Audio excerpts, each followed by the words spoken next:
चंद्रगढ़ राज्य का छोटा सा गांव सोनपुर। यहीं खड़ा है एक साधारण सा घर। घर की दीवारों पर मेहनत के निशान तो थे, लेकिन हवा में हमेशा कड़वाहट घुली रहती थी। माँ की आंखों में बस बड़े बेटे विक्रम की छवि थी और छोटे बेटे कालू की मेहनत पर हमेशा ताने।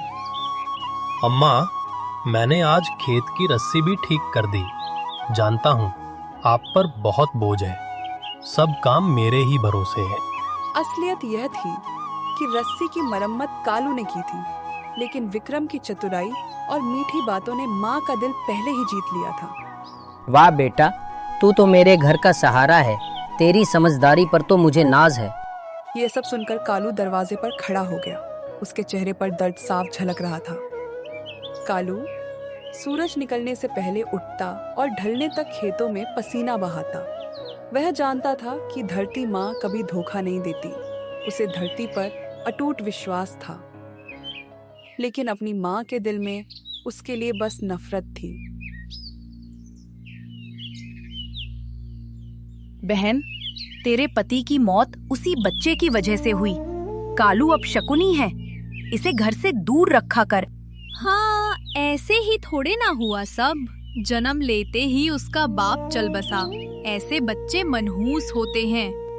गांव के अंधविश्वास ने माँ के दिल में अपने ही बेटे के लिए नफरत का जहर भर दिया था। उनका सारा प्यार विक्रम तक सीमित हो गया और कालू को सिर्फ ताने और अपमान मिले।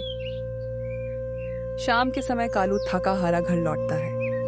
अम्मा, मैंने आज इतना काम किया कि मेरी तो जान ही निकल गई। दिन भर भागा दौड़ी की, अब बिरयानी खाकर ही दम आएगा। कालू, देख अपने भाई को, कितना समझदार है। और तू सुबह से निकला है, क्या उखाड़ लिया? तेरी अकल में तो गोबर भरा है। अम्मा, मैं तो खेत पर। चुप, एक शब्द नहीं। तुझे तो मैंने पैदा ही क्यों किया? जब तुझे पैदा किया तब मेरे पति की भी मौत हो गई। तू मेरे लिए मनहूस है कालू। देख अपने बड़े भाई को, कैसे मेहनत करता है, घर संभालता है, दिन रात हमारे बारे में सोचता रहता है। और एक तरफ तू, शक्ल से तू काला है ही, लेकिन जो काम करता है वो भी तेरी तरह होता है। सब कुछ आधा अधूरा। कुछ दिमाग है कि नहीं तेरे पास? सारी जिंदगी बस बोझ बनकर रहेगा। ये सब सुनकर कालू की आंखें भर आती हैं। वह चुपचाप जमीन की ओर देखता है। कालू जानता था सच कभी न कभी सामने आएगा, लेकिन माँ की आंखों पर अंधे विश्वास और दर्द की पट्टी बन चुकी थी, जिसने उनकी ममता को ही खत्म कर दिया था।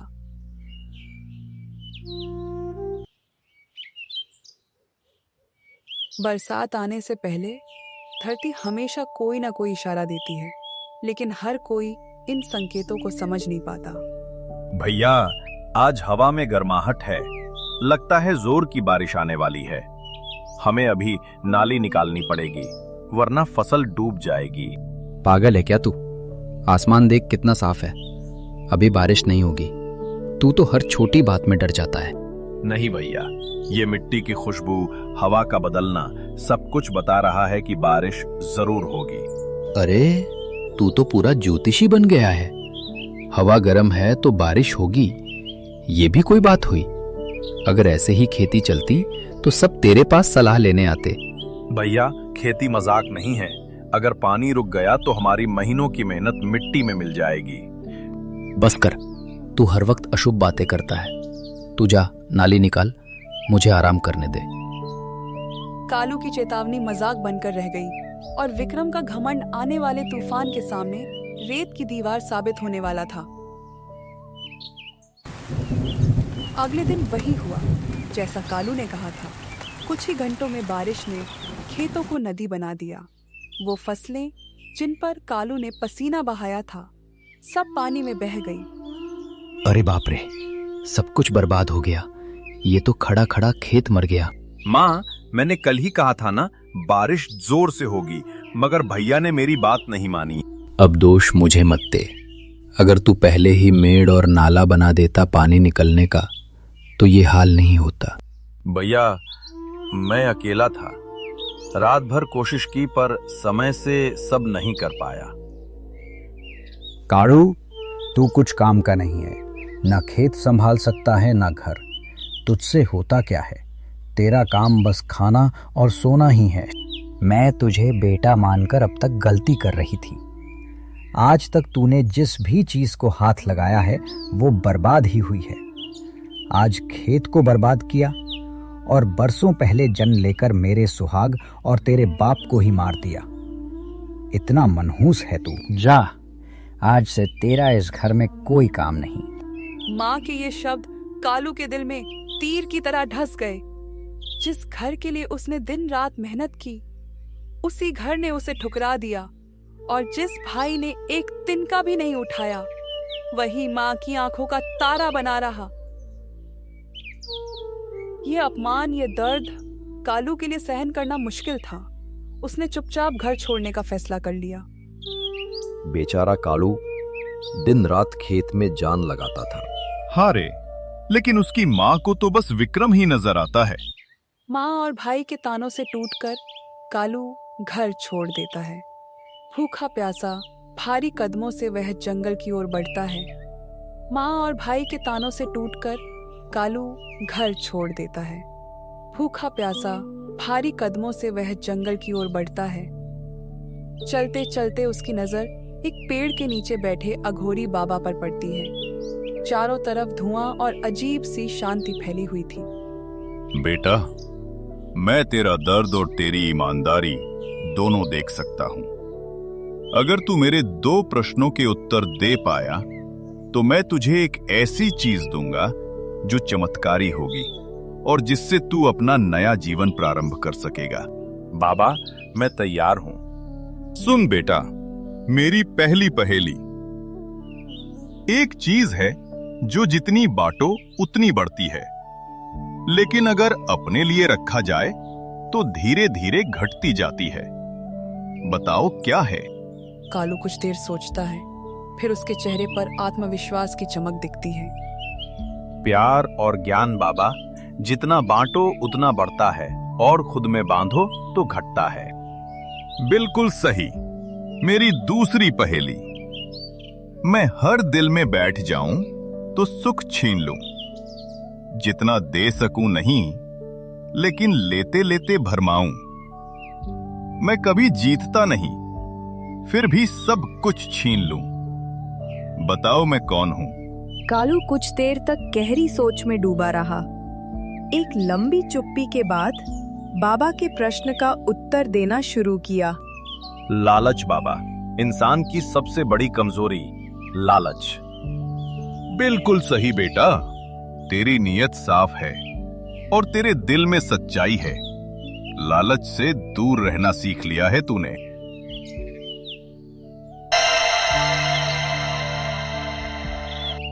आज से ये तेरा वरदान है।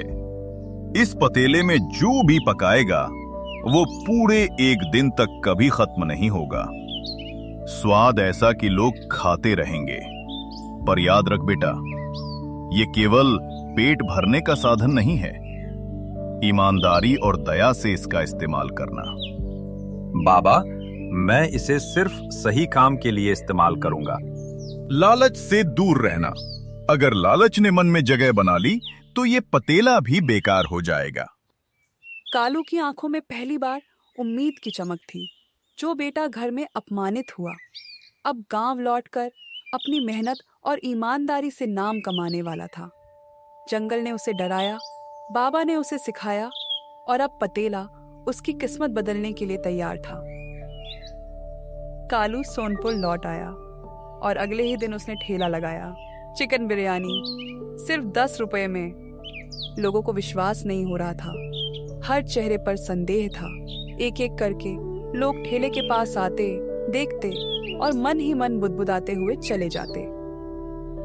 अरे भाई, 10 रुपए में तो सिर्फ पेट खराब होगा। ये तो जरूर कोई जहर वहर मिलाएगा। ऐसा हो सकता है क्या? मुमकिन नहीं। हाँ, इस पर विश्वास मत करो। इतनी कम कीमत में कोई अच्छी चीज नहीं बेचता। इसका बिरयानी तो खाने लायक भी नहीं होगा। लगता है पागल हो गया है। घर से निकाल दिया, अब यहाँ तमाशा कर रहा है। तभी अचानक हवा का एक झोंका आया और बिरयानी की खुशबू चारों तरफ फैल गई। ये खुशबू कहाँ से आ रही है? इतनी अच्छी खुशबू तो मैंने आज तक नहीं सूंघी। ये तो बिरयानी की खुशबू है, पर उस ठेले से आ रही है। कुछ लोग ठेले के पास आते हैं लेकिन बिरयानी खरीदने से हिचकिचाते हैं। वे सोचते हैं खुशबू तो अच्छी है पर पता नहीं अंदर क्या है। तभी एक भूखा भिखारी धीरे धीरे वहां आया। भैया 2 दिन से भूखा हो, पैसे नहीं हैं पर कुछ खाने को चाहिए। आओ बाबा, पैसे की चिंता मत करो, पेट भर के खाओ। कालू ने तुरंत भिखारी के सामने ढेर सारी बिरयानी निकाली। भिखारी ने पहला निवाला लिया और उसकी आंखों में हैरानी की चमक आ गई। वाह, ऐसी बिरयानी तो मैंने आज तक नहीं खाई। इसका स्वाद कमाल है। भिखारी की बात सुनकर भीड़ में फुसफुसाहट बढ़ती है। लोग एक दूसरे को इशारा करते हैं। तभी एक युवा जो अब तक हिचकिचा रहा था आगे आता है। भैया, मुझे भी एक थाली बिरयानी दे दो। 10 रुपए की ही है ना? या फिर हमें उल्लू बनाकर ज्यादा पैसे लोगे? नहीं भाई, सिर्फ 10 रुपए की है, ये लो। युवा बिरयानी खाता है और उसकी आंखें भी हैरानी से फैल जाती हैं। ये बिरयानी, वाह! आज तक मैंने ऐसी बिरयानी कभी नहीं खाई। इसकी खुशबू से 10 गुना ज्यादा इसका स्वाद है। वाह, मजा आ गया। भैया, थाली खत्म हुई लेकिन मन नहीं भरा, एक और प्लेट दे दो। युवा की ये बातें सुनकर गांव वालों का पहले का उपहास अब आश्चर्य में बदल गया था। भिखारी की बात और युवा की प्रतिक्रिया से खींचे चले आए लोग अब खुद को रोक नहीं पा रहे थे।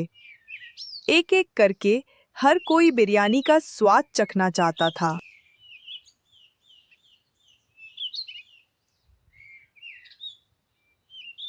मैंने सोचा था 10 रुपए में कोई स्वाद नहीं मिलेगा, पर ये तो कमाल कर गया। भाई, इतनी स्वादिष्ट बिरयानी मानो राजा की रसोई की हो। तुम इसे 10 रुपए में बेचकर कैसे गुजारा कर पाते हो? कैसे मुनाफा कमाते हो? राज हमें भी बताओ। राज कुछ नहीं सुरेश भाई, बस ईमानदारी का फल है और कुछ नहीं। अब आम खाओ, गुठलियां मत गिनो और एक थाली ले लो बिरयानी। कालू की सादगी और विनम्रता ने गांव वालों का दिल जीत लिया। उसकी ईमानदारी और मेहनत अब उसका नया नाम बन गई थी। सोनपुर के लोग अब नहीं जानते थे कि उनका जीवन हमेशा के लिए बदलने वाला है। कालू की ईमानदारी और मेहनत रंग ला रही थी। कुछ ही दिनों में उसने अपने ठेले से कमाए पैसों से एक छोटी सी दुकान खोल ली। दुकान नई थी, लेकिन स्वाद, ईमानदारी और कीमत वैसी की वैसी। लोग पहले तो संकोच में थे, पर जल्द ही उनका शक दूर हो गया। अरे, मैंने सोचा था अब कालू बिरयानी के दाम बढ़ा देगा, लेकिन देखो, दाम वही हैं। यही तो है उसकी ईमानदारी, और इसी वजह से सब उसके पास आते हैं। कालू की बिरयानी की खबर विक्रम और उसकी माँ तक भी पहुंच गई। विक्रम बेटा, देखो, तुम्हारा छोटा भाई कालू अब कितना नाम कमा रहा है। उसने तो एक दुकान भी खोल ली है। 10 रुपए की बिरयानी की चर्चा हमारे गांव तक ही नहीं, पास पड़ोस के गांवों तक पहुंच गई है। लोग दूर दूर से खाने आते हैं। विक्रम के मन में लालच का सांप फुफकारने लगा था। उसने तुरंत एक चाल सोची, एक ऐसी चाल जिसमें माँ के प्यार का ढोंग भी था और कालू की सादगी का फायदा उठाने की योजना भी। माँ, क्यों ना हम उसे घर आने के लिए मनाएं? अब देखो, बाहर जाकर इतनी सफलता पाई है, लेकिन शायद घर में आकर हम सब साथ काम कर लें। ठीक है बेटा, मैं कालू को घर आने के लिए कह दूंगी। विक्रम और माँ कालू के पास जाते हैं। बेटा, कब तक बाहर रहोगे? तुम्हारा दिल भी तो घर में लगा होगा। वापस आ जाओ। हाँ भाई, क्यों ना हम सब साथ मिलकर काम करें। घर में रहो और हमारे साथ काम करो। कालू अपनी माँ और भाई को देखकर बहुत खुश होता है। उसे लगता है कि उसकी मेहनत को अब नवाजा जाएगा और माँ उसे भी प्यार करेंगी। कालू वापस आ जाता है, लेकिन उसे इस बात का जरा भी अंदाजा नहीं था कि यह उसकी जिंदगी का सबसे बड़ा धोखा साबित होने वाला था। कालू बेटा, एक बात बताओ, तुम इतना कम दाम में बिरयानी बेचकर भी इतना ज्यादा कैसे कमा लेते हो? क्या राज है? कालू थोड़ा सोचता है, फिर बोलता है, फिर विश्वास के साथ अपनी माँ को जादुई पतीले के बारे में बता देता है। माँ, ये सब एक जादुई पतीले की वजह से है। उसमें जितनी बिरयानी बनाओ वो कभी खत्म नहीं होती और स्वाद भी हमेशा एक जैसा रहता है। माँ और विक्रम को कालू की बात पर यकीन नहीं हो रहा था। अगले दिन उन्होंने अपनी आंखों से देखा कि पतीले की पकी हुई बिरयानी खत्म ही नहीं होती। विक्रम को यह पतीला किसी सोने की खान जैसा लगने लगा और उसे हासिल करने के लिए वह घर आकर एक चाल चलता है। माँ, मेरी कमर में थोड़ी मोच आ गई है, इसलिए मैं ज़्यादा काम नहीं कर सकता। क्यों ना हम दोनों बिरयानी बेचें और कुछ दिनों के लिए कालू को खेत का काम सौंप दें। ठीक है, जैसा तुम कहो। रात में जब कालू घर आता है तो माँ उससे बात करती है। बेटा, अब कुछ दिनों के लिए तुम खेत का काम संभालो। विक्रम की कमर में मोच आ गई है, वो खेत का भारी काम नहीं कर पाएगा। मैं और विक्रम कुछ दिनों के लिए बिरयानी बेचते हैं। कालू यह सुनकर थोड़ा उदास होता है, लेकिन माँ की बात नहीं टालता। वह मजबूरी में मान जाता है। अब माँ और विक्रम बिरयानी बेचने लगे। पहले कुछ दिन सब ठीक चला, लेकिन जल्द ही विक्रम के मन में लालच जाग उठा। माँ, हम दिन में 500-600 थाली बिरयानी बेचते हैं। अगर हम इसे 50 रुपए में बेचें तो हमें 5 गुना ज्यादा नफा मिलेगा। ये 10 रुपए में रखा ही क्या है। माँ के मन में भी लालच जाग उठता है। वह राजी हो जाती है। दोनों ने मिलकर बिरयानी की कीमत 50 रुपए कर दी। ग्राहकों की भीड़ थोड़ी कम होने लगी, लेकिन फिर भी लोग स्वाद के लिए आते रहे। एक दिन एक गरीब भिखारी बिरयानी खाने आया। क्या मुझे थोड़ी बिरयानी मिल सकती है? विक्रम और माँ उसे बेइज्जत करके वहाँ से भगा देते हैं। पैसे है क्या, वरना यहाँ से भागो। ये कोई धर्मशाला नहीं है। जहाँ बिरयानी ईमानदारी की थी, वहाँ अब वह लालच की बन चुकी थी और उसका असर अब दिखने लगा था। लालची बिरयानी गांव वालों को भारी पड़ी। जिसने भी वह बिरयानी खाई, उसके पेट में दर्द, पीड़ा और उल्टियाँ होने लगी।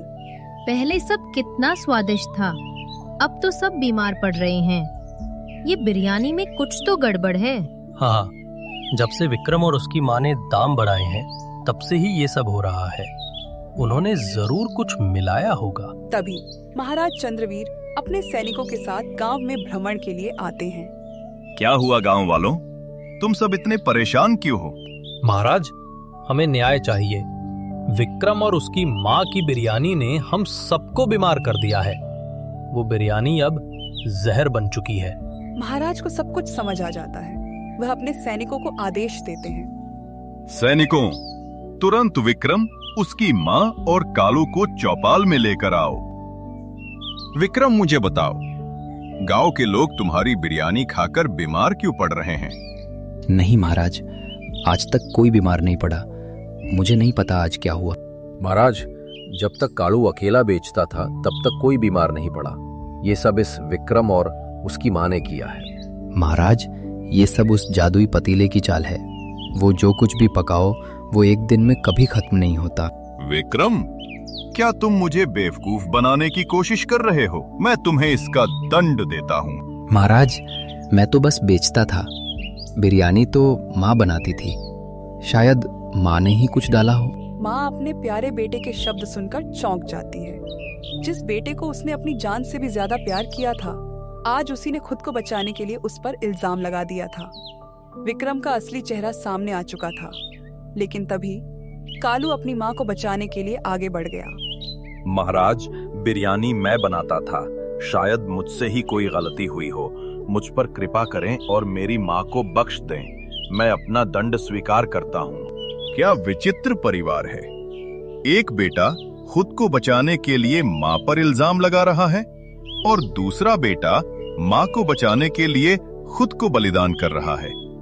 महाराज ने कालू को 3 महीने की सजा सुनाई।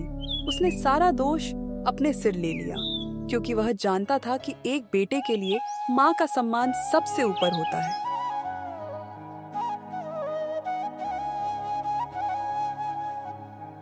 तीन महीने बाद जेल से लौटे कालू ने जाना कि विक्रम ने घर और जमीन हड़प ली है और माँ को घर से निकाल दिया है।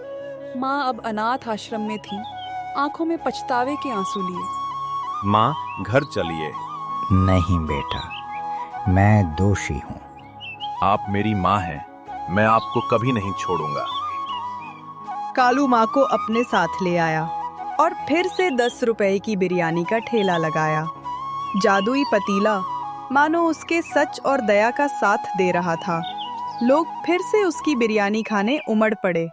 कहानी हमें सिखाती है, मेहनत और ईमानदारी से ही जीवन बदलता है, जबकि लालच हमेशा बर्बाद करता है।